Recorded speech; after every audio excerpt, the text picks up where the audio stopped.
disebut jihad, akhirnya keluar dari petunjuk menuju kesesatan. Wa minal jama'ati ilal furqah, keluar dari jamaah menuju perpecahan. Jamaahnya siapa? Jadi kalau antum dengar jamaah, al-jamaah, memang ada hadisnya. Betul. Jamaah itu ada, kita disuruh berjamaah. Bahkan kita tidak boleh keluar dari jamaah itu. Siapa yang keluar walaupun sejengkal, maka terancam kufur. Maka kita harus berada dalam jamaah itu. Sebagian kaum muslimin di negeri kita ini fokus dengan nama. Fokus dengan nama jamaah itu. Maka jadilah istilah Islam jamaah. Islam jamaah LDI. Sama antum tahu ya. Mungkin tahun 60-an atau 70-an di Kediri, Pare sana. Ya. Diawali dengan apa yang pernah disabdakan oleh Nabi alaihi salatu wassalam, inna min ba'dil bayan la sihara. Bahwa ceramah itu bisa menyihir. Anak muda ini, Nur Hasan Ubaidillah namanya. Ucapannya luar biasa, menyihir. Dia di hadapan puluhan jamaah itu, bukan ratusan, bukan ribuan ya. Dia menyihir jamaahnya dengan ucapan yang luar biasa, membahas tidak ada Islam kecuali dengan jamaah, tidak ada jamaah kecuali dengan baiat, tidak ada baiat kecuali dengan ketaatan dasar. Ditafsirkan sesuka dia. Yang intinya dia menyimpulkan bahwa kaum muslimin itu harus berbaiat. Lihat Abu Bakar, pernah nggak baiat kepada Nabi? Pernah. Umar, Utsman, Ali ketika masuk Islam berbaiat nggak kepada Nabi? Iya. Seluruh sahabat berbaiat kepada Nabi. Lah kita ini baiat kepada siapa? Gitu. Padahal nggak ada Islam tanpa baiat. Berarti nggak sah. Islam kita. Kapan kita pernah baiat? Dijelaskan dengan luar biasa. Akhirnya mayoritas yang hadir di situ menangis. Karena kan mereka nggak mau kafir. Ya kita semua nggak mau kafir kan? Masuk neraka, kekal selama-lamanya. Akhirnya mereka menangis, memohon kepada anak muda ini untuk mengulurkan tangannya agar kami berbaiat. Disitulah malam itu baiat pertama kali. Dan dari situ entah sudah berapa juta korbannya sampai hari ini. Dan bagi mereka, kita semua yang belum baiat ini kafir. Kita semua ini kafir. Masjid-masjid yang didirikan oleh orang-orang yang tidak berbaiat nggak sah, masjid diror katanya. Maka mereka tidak mau. Maka mereka tidak mau di masjid-masjid kita ini, nggak mau. Mereka punya masjid khusus dan ada tulisannya di situ kan, ada nomornya dan seterusnya. Insya Allah masyhur lah. Ya. Mungkin 1-2 ada mantan-mantannya di sini, ya kan?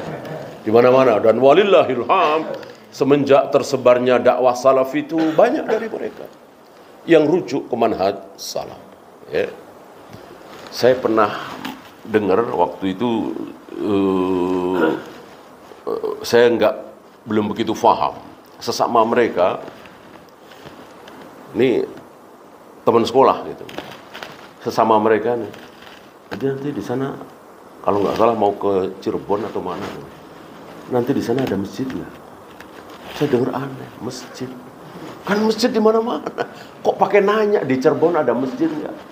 Aneh. Maksud mereka tuh masjid mereka, bukan masjid umum. Mereka di sana ada masjid nggak? Baru kepikiran belakangan ini. Oh itu yang dimaksud. Ya, karena bagi mereka nggak sah masjid-masjid kita ini. Dan sekali lagi bagi mereka kita ini kafir.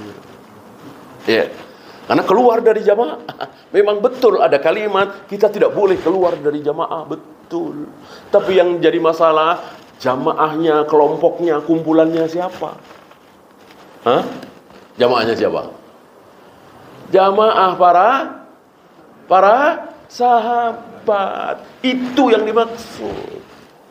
Jangan sampai tauhid kita beda dengan tauhid para sahabat. Jangan sampai manhaj kita beda dengan manhaj para sahabat.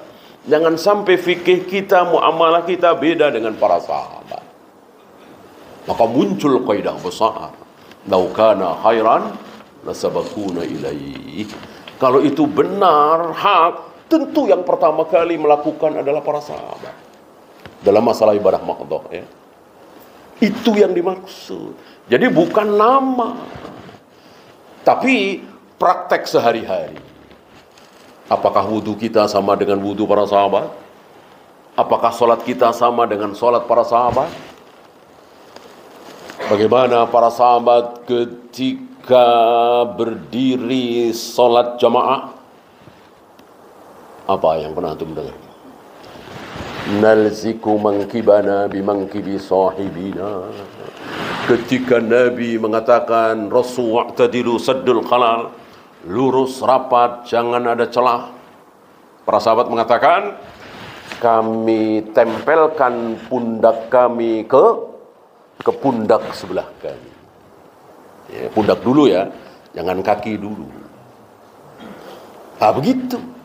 Rapatnya para sahabat seperti itu. Menempel pundak.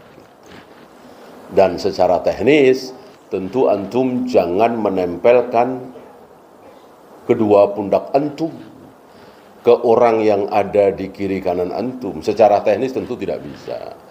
Konsentrasi antum ke satu orang. Yang mana? Yang sebelah kiri antum. Kalau antum berada di sebelah kanan imam. Yang sebelah kanan antum urusan dia. Begitu juga ketika antum ada di sebelah kiri imam, konsentrasi antum menempelkan pundak ke sebelah kanan. Sebelah kiri antum urusan dia. Gitu. Jangan kemudian dua-duanya, ya nggak bisa. Satu aja. Kayak anak-anak ini pengen dua-duanya kakinya. Oh, makanya ronggang. Jadi nggak paham dia, keliru. Satu aja. Kalau semua berpikiran seperti itu, ya selesai. Nggak ada masalah, pasti lurus, pasti rapat. Pokoknya satu. Gitu ya. Antum ke sebelah kanan antum, atau antum ke sebelah kiri antum. Tergantung antum posisinya di mana. Ya. Nah, ini yang dimaksud dengan jamaah itu para sahabat. Banyak dari kita yang tidak paham, apa sih jamaah?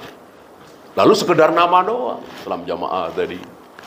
Padahal yang dimaksud adalah sahabat. Pokoknya kalau sahabat tidak melakukan, jangan dah. Walaupun barangkali dilakukan oleh ribuan ulama di negeri kita, di negeri manapun. Gitu. Pernahkah para sahabat puasa Arafah beda hari dengan wukuf di Arafah? Nah, kalau nggak pernah, jangan kita menyelisihi sahabat. Gitu ya.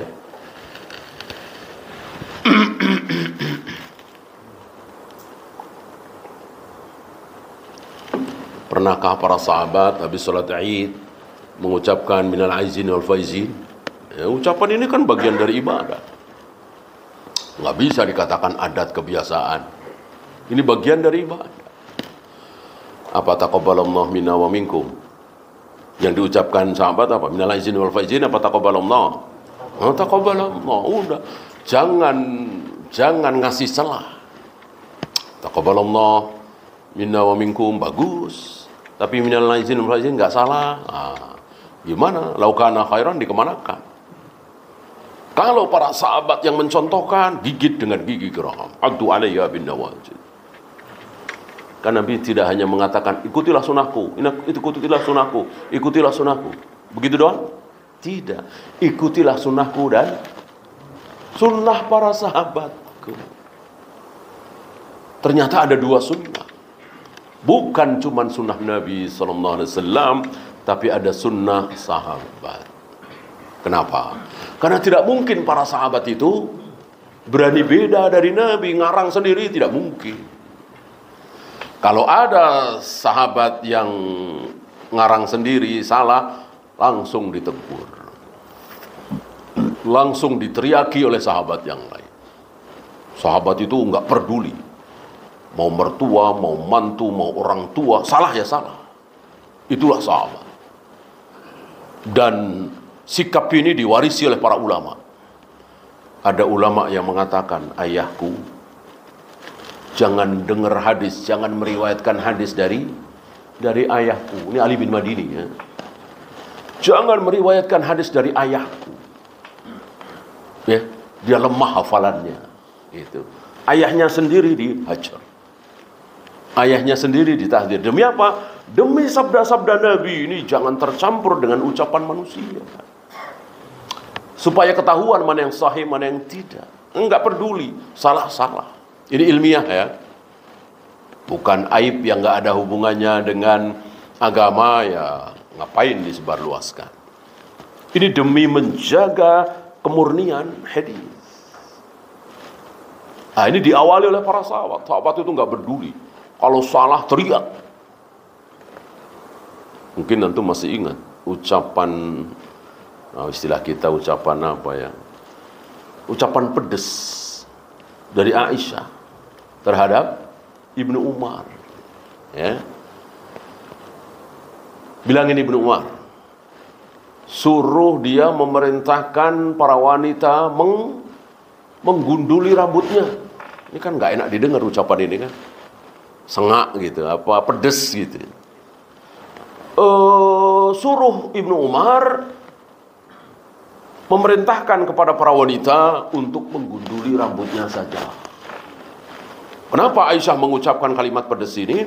Karena Ibnu Umar salah berfatwa, mengatakan bagi wanita yang mandi junub seluruh rambutnya harus basah semua. Dan Aisyah tahu persis ini salah.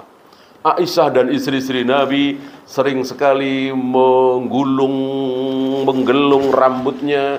Lalu ketika mandi junub, kata Nabi, tidak usah dibuka gelungannya, cukup disiram 3 kali. Cukup disiram 3 kali tanpa dibuka ikatannya. Mungkinkah ada sehelai 2 helai rambut yang tidak basah? Ya mungkin sekali. Dan itu kata Nabi, nggak mungkin salah. Nah, Ibnu Umar nggak tahu, belum tahu waktu itu, maka mengeluarkan fatwa seperti itu. Maka fatwa itu langsung ditentang dengan ucapan pedas tadi. Itulah para sahabat. Membela kebenaran dari Allah dan Rasulnya itu nggak ragu-ragu. Ya, walaupun harus dengan ucapan yang pedas. Ada yang mengatakan dusta itu musuh Allah itu. Padahal ulama besar tabi'i.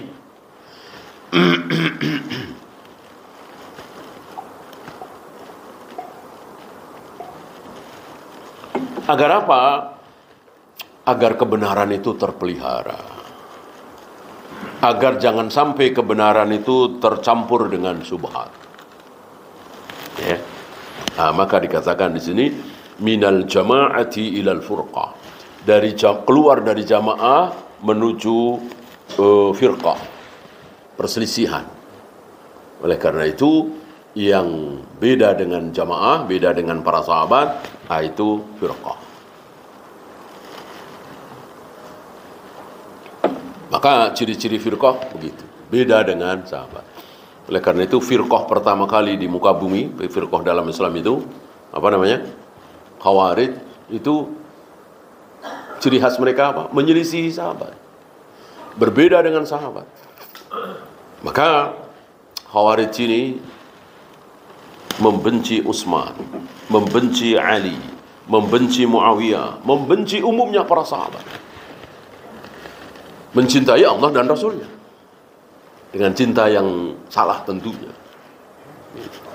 Nah, tidak ada satupun sahabat yang berpendapat syahadat, sholat, puasa, bayar zakat, haji, begitu minum khamr sekali kafir.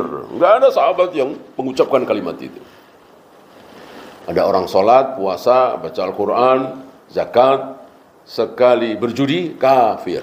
Adakah sahabat yang berpendapat seperti itu? Tidak ada. Ini Khawarij. Yang berpendapat seperti itu Khawarij. Sekali berbuat dosa besar, kafir. Apapun alasannya.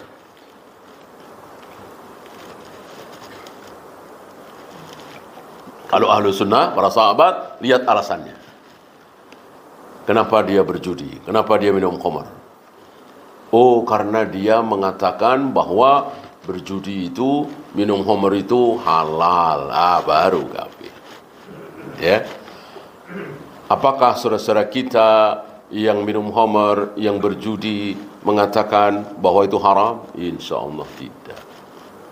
Mayoritas mereka, mungkin 100%, kaum muslimin ya, yakin yang berjudi, yang berzina, yang pelacur, mereka meyakini bahwa ini haram, ini dosa. Maka mereka lakukan itu semua dengan malu, ngumpet-ngumpet, ya, dengan merendahkan dirinya karena merasa berbuat salah. Berbeda dengan saudara kita yang berbuat syubhat, dengan bangganya, dengan bahagianya. Bahkan sebagian dari mereka melakukan bid'ahnya sambil menangis, husu. Nggak taunya itu syubhat, itu bid'ah. Ibnu Mas'ud mengatakan, walau kunta wahdak, walaupun engkau sendirian, masih disebut jamaah. Jadi inti jamaah itu adalah benar. Benar sesuai dengan Rasul dan para sahabat, itulah jamaah. Walau kunta wahdak, walaupun engkau seorang diri. Satu komplek tahlilan semua, yasinan semua, muludan semua. Antum doang sendirian yang nggak mau. Antum yang jamaah, mereka yang firqah. Gitu. Walaupun antum sendiri.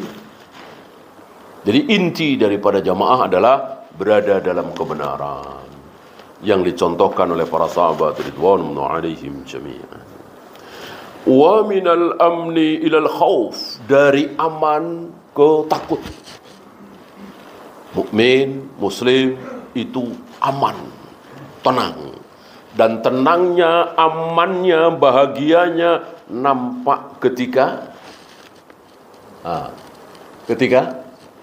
ketika sudah di sini. Apa? Nyawa. Ketika nyawa kita sudah di sini kerongkongan, nyaman, bahagia, tenang, pengen cepet-cepet ketemu dengan Allah, mati. Itu orang yang beriman. Gitu. Laqad tala syauqul abrari ila liqa'i wa ana ila liqa'ihi asyaddu syauqa. Dia rindu ingin cepat bertemu dengan Allah. Bertemu dengan Allah pasti mati. Enggak mungkin bertemu dengan Allah dalam keadaan masih hidup. Hatta Nabi sallallahu alaihi wasallam. Para nabi, para rasul tidak bertemu tatap muka dengan Allah, tidak. Hatta Nabi Muhammad alaihi salatu wassalam, Nabi Musa alaihi salatu wassalam belum pernah mendengar suaranya, iya. Berdialog, iya. Tapi bertemu tatap muka, tidak. Nanti setelah mati baru. Nah, seorang muslim, seorang mukmin itu betul-betul rindu ingin bertemu dengan Allah, dan detik itu Allah pun rindu ingin bertemu dengan dia. Sebaliknya orang kafir, ahli maksiat, takut, khawatir, ketakutan yang luar biasa saat nyawa di kerongkongan. Dan detik itu dia tidak mau bertemu dengan Allah, tidak mau mati karena saking takutnya. Detik itu Allah pun nggak sudi ketemu dengan dia, benci Allah. Ya.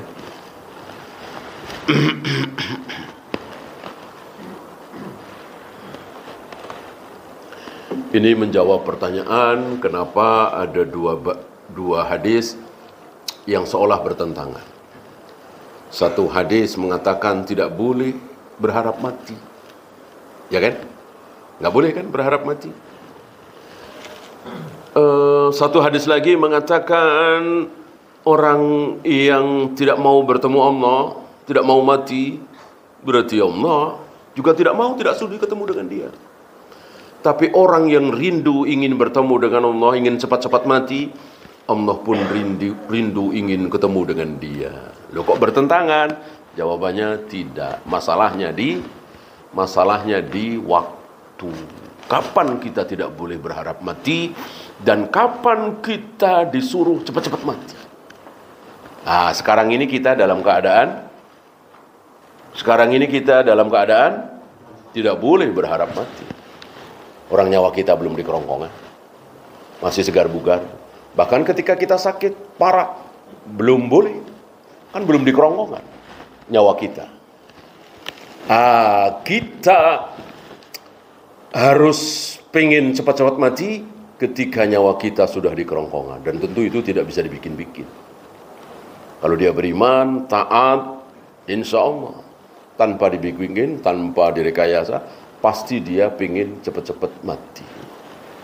Nyawa di kerongkongan udah nggak mungkin hidup lagi. Gitu ya. Kalau pistol di kepala, golok di leher, masih mungkin hidup lagi. Gitu ya. Atau kanker stadium 4 lah apa, masih mungkin hidup lagi. Masih mungkin. Yang tidak mungkin hidup lagi, nyawa sudah di kerongkongan.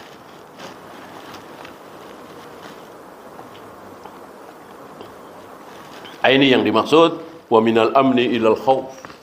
Mestinya mereka aman, tentram, berganti dengan ketakutan. Satu lagi, minas sunnati ilal bid'ah. Dari sunnah ke bid'ah. Ini mengerikan sekali. Jangan sampai antum bernasib seperti itu. Kalau kebalikannya bagus, bahkan mungkin mayoritas dari kita di negeri kita seperti itu. Mayoritas kita dari mana ke mana? Dari bid'ah ke sunnah. Ya, mayoritas kita. Kan dakwah sunnah di negeri kita itu kan tidak dari kita kecil ya, kecuali anak-anak kita, cucu-cucu kita barangkali ya. Kita mengenal sunnah sudah umur 20 tahun, sudah umur 30 tahun. Ada yang 50 tahun, bahkan umur 70 tahun baru kenal sunnah. Adakah? Ada, alhamdulillah lumayan. Ya kan? Daripada tidak, daripada mati dalam keadaan tidak kenal sunnah. Ini nikmat yang wajib kita syukuri. Ya.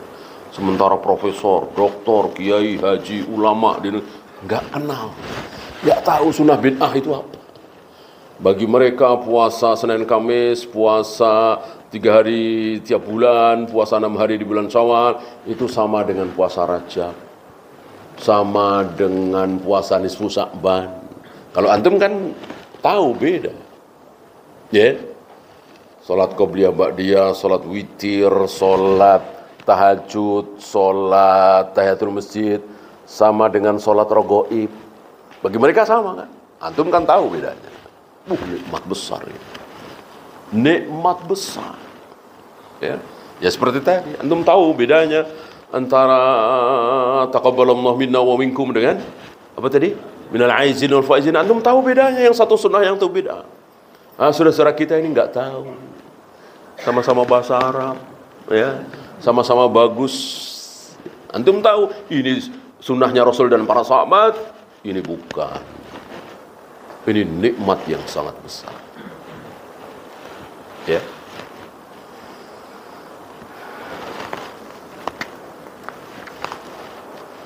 Ya, itu saja. Ada pertanyaan, silakan.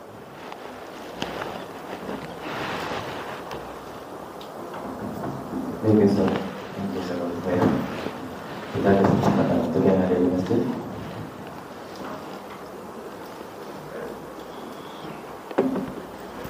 Silakan.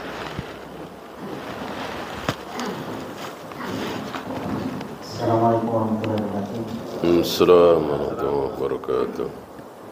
Sekarang pemahaman karena banyak pecahnya umat ini akibat dari pemahaman hadis yang berpegang pada sunnahnya sahabat.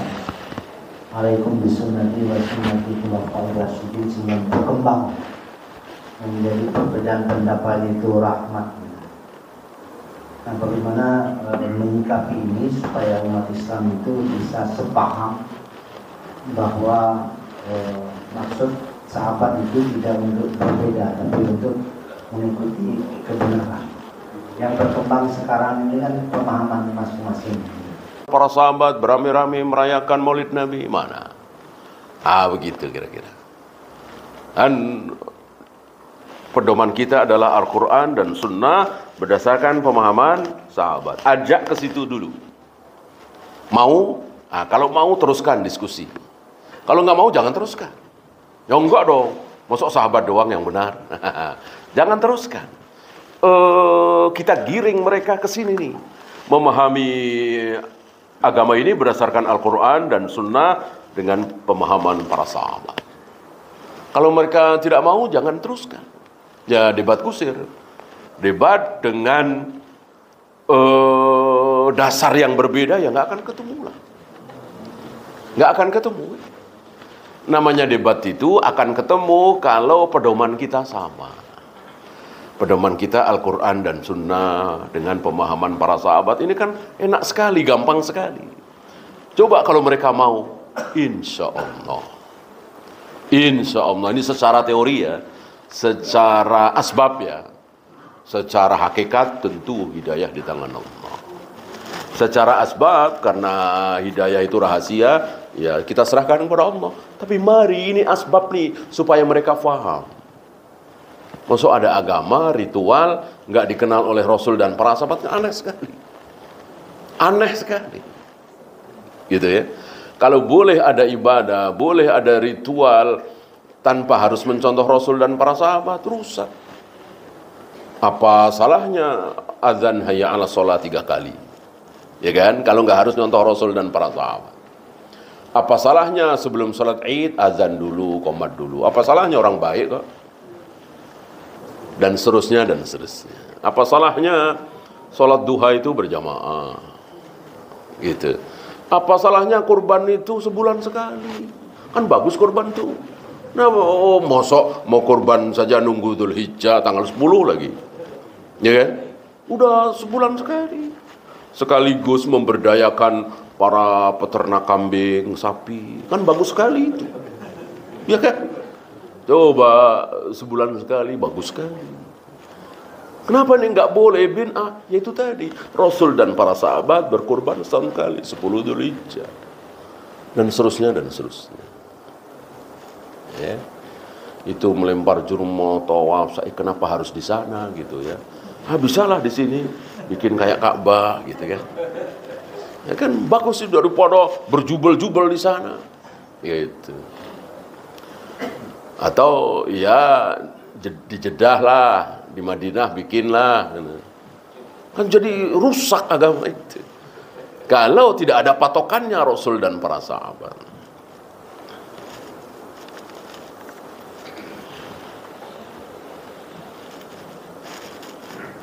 Bagaimana cara berwudu dalam pesawat? Kalau masih ada air, ya dengan air. Jangan tayamum dulu kecuali tidak ada.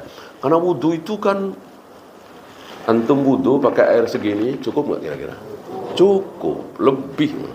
Mungkin segelas cukup ya. Jangan sampai ada air yang terbuang.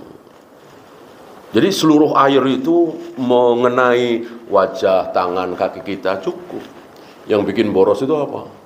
Buang tuh ngocor serot, kita lagi begini gitu tuh masih ngocor, ya boros sekali. Mana gede lagi kan? Mudah, insya Allah mengikuti sunnah mudah, sangat mudah. Apabila seorang tokoh agama yang berakidah menyimpang mengatakan semua agama sama, Islam belum sempurna, Syiah tidak sesat, ketika meninggal apakah masih memiliki hak sebagai muslim atau kita bersyukur? Bersyukur tidak bisa dipungkiri ya. Coba antum tahu persis si fulan ini mengatakan semua agama sama, Islam belum sempurna, dia meninggal ya. Antum bisa menghilangkan rasa senang dalam hati? Pasti nggak bisa. Dalam hati ya. Dalam hati ya. Pasti senang lah. Nggak mungkin kita nggak senang. Kita tahu persis. Hanya Islam satu-satunya agama yang diterima oleh Allah.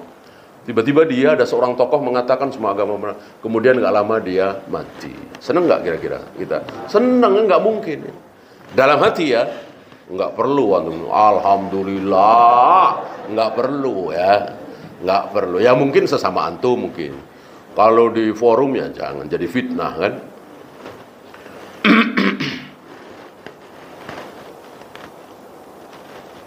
Apa makna hadis baik-baik manusia adalah yang panjang umurnya dan baik amalnya? Saya kira mudah sekali memahami hadis ini. Ya bayangkan dengan umur panjang 70 tahun, 80 tahun, 90 tahun diisi dengan sholat, diisi dengan baca Al-Quran, zikir, wirid, kan begitu. Sementara ada orang soleh juga, sholat, zikir, wirid, baca Al-Quran, tapi baru 32 tahun meninggal. Ya segitu doang. Kan begitu. Kalau dilihat dari ibadahnya, kebaikannya. Apakah makna pelit dalam Al-Quran sifat dari manusia? Iya, secara umum begitu, bakhil ya. Secara umum manusia itu bakhil. Dan kita saksikan, mungkin kita merasakan. Jadi ada rasa sayang untuk mengeluarkan harta. Akan lebih parah lagi ketika kita sayang berat mengeluarkan harta, padahal untuk kepentingan diri kita sendiri, badan kita, anak istri kita, ini lebih tercela lagi. Ya. Oh, gaji puluhan juta, bahkan hampir 100 juta. Ya. Tapi makan diirit-irit, misalnya. Ya kan? Ini kan tercela sekali. Ya. Ngasih belanja istrinya sedikit. Gitu ya, jalan-jalan kemana, soal makan maunya tempat murah, warteg, gitu misalnya, ya kan? Ini kan nggak normal, nggak wajar. Gimana sama yang lain, gitu ya. Maka lam yusrifu walam yakturu, kata Allah. Membelanjakan harta itu jangan terlalu boros, jangan terlalu bakhil, pertengahan. Nah, untuk sedekah, untuk kepentingan kaum muslimin, fakir miskin, tentu semakin banyak, semakin baik. Apabila kita menyaksikan langsung seorang mengucapkan la ilaha illallah kemudian dia meninggal, apa kita boleh meyakini si mayit akan masuk surga? Berharap besar ya. Yakin bahwa dia pasti masuk surga? Tidak boleh. Tidak boleh, butuh dalil. Untuk mengatakan si fulan masuk surga, si fulan pasti masuk surga, si fulan selamat dari neraka, butuh wahyu. Yang berdasarkan wahyu sudah selesai. Abu Bakar, Umar, Abu Bakar fil jannah, Umar fil jannah, Utsman fil jannah, Ali fil jannah, Zubair fil jannah, Talha fil jannah. Ada 10. Yang satu sabda Nabi ya. Yang di sabda Nabi yang lain banyak. Ya secara umum seluruh sahabat dijamin masuk surga. Secara umum. Nah bagaimana yang bukan sahabat? Enggak ada dalil. Hatta Imam Syafi'i, Imam Bukhari, Imam Malik, Imam Nawawi. Bolehkah kita katakan mereka pasti masuk surga? Tidak boleh. Apalagi saudara kita ini yang kebetulan kita dengar ucapan la ilaha illallah enggak lama kemudian meninggal. Kita berharap mudah-mudahan beliau masuk surga. Tapi memastikan tidak boleh. Wallahu. Habis?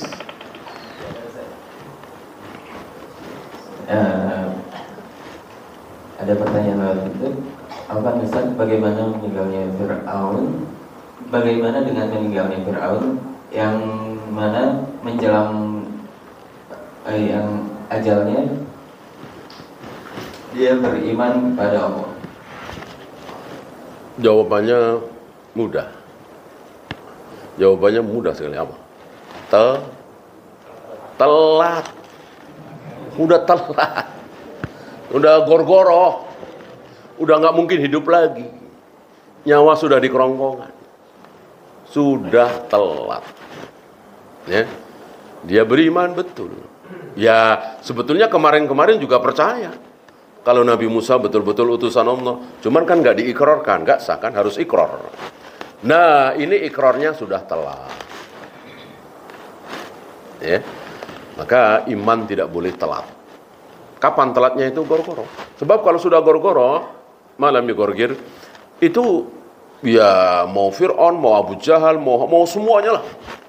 Pasti sadar. Pasti beriman. Tapi ya itu tadi, terlambat. Ya. Jangan sampai kita terlambat. Ya. Bismillah lah ya. kita jangan terlambat. Ya, sholat jangan terlambat, zakat jangan terlambat. Bahkan zakat boleh. Kalau sholat nggak boleh dimajukan. Kalau zakat boleh dimajukan. Mestinya bulan puasa nih jadwal mengeluarkan zakat. Tapi sekarang ada sepupu sedang butuh bantuan. Ada keponakan sedang sangat-sangat butuh ditolong. Nah, dimajukan. Nah, tuh hitung-hitung zakatnya 5 juta misalnya, ambil. Berikan kepada keponakan, berikan kepada saudara yang membutuhkan.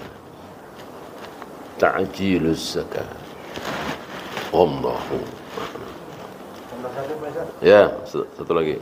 Kalau sedang sakit keras, baru sadar, baru taubat, tapi belum dia sakaratul maut. Iya, belum terlambat. Belum terlambat. Yang sudah terlambat adalah sakaratul maut.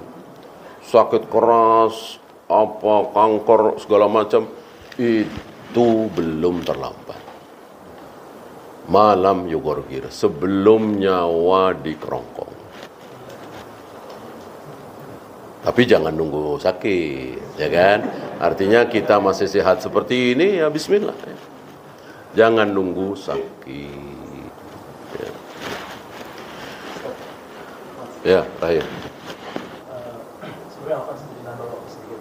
Ya.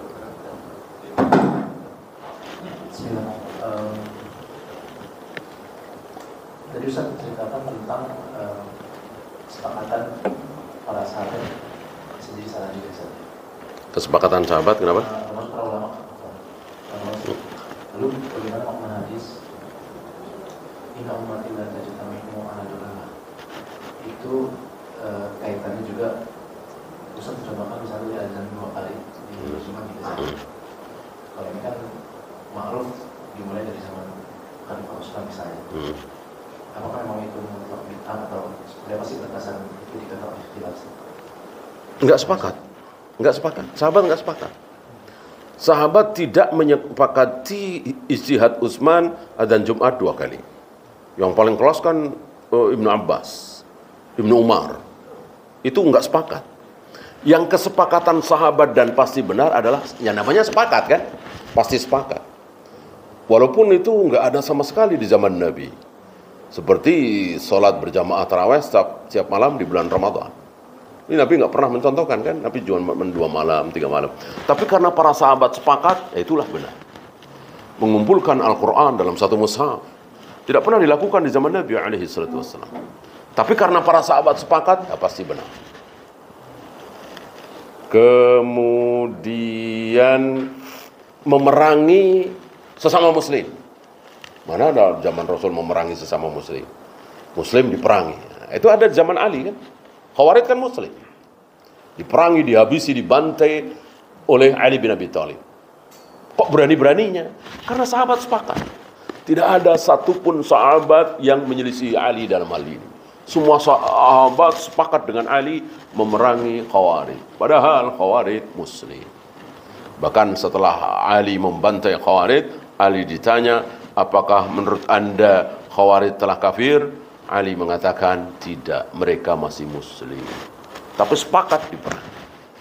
Nah, adapun yang sahabat tidak sepakat, ya enggak. Seperti tadi kan. Ibnu Umar mengatakan basahi semua rambut. Aisyah enggak. Berarti kan enggak sepakat. Nah, kalau enggak sepakat, mana yang lebih kuat dalilnya? Paham soalnya? Ya, kita akhiri. Ya, terakhir. Ya, terakhir. Terakhir beneran.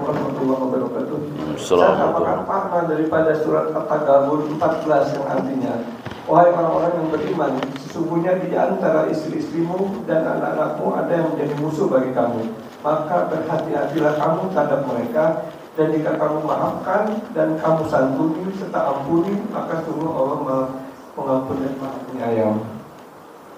Jelas sekali ayat ini. Mungkinkah anak kita, istri kita jadi musuh kita? Mungkin sekali. Sangat mungkin sekali. Istri kita nggak mau pakai jilbab misalnya. Anak kita nggak mau sholat. Apa nggak musuh itu? Maka terus kita dengan capek, lelah, nasihat terus. Kalau enggak, jadi musuh, menyeret kita ke neraka. Ku anfusakum wa ahlikum nara. Ya. Nah, maka sebelum yang lain, anak istri nomor satu. Sebelum yang lain. Jelas insya Allah. Ya, terakhir beneran ya. Kita akhiri. Subhanakallahumma bihamdika asyhadu an la ilaha illa anta astaghfiruka wa atubu ilaik. Assalamualaikum warahmatullahi wabarakatuh.